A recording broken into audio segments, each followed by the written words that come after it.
ওমা, তোরা এটা কি কস? আগামীকাল 21শে ফেব্রুয়ারি আন্তর্জাতিক মাতৃভাষা দিবস।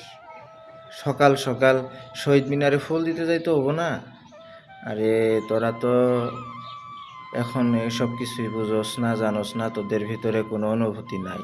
আমরা যখন ছোট ছিলাম, প্রাইমারি স্কুলে পড়তাম, তখন আমরা প্রতি বছর 21শে ফেব্রুয়ারি সকাল সকাল ফুল নিয়ে শহীদ মিনারে যাইতাম। আর তোদের ভিতরে সেই অনুভূতিটা এখন আর নাই, তোরা যাস না।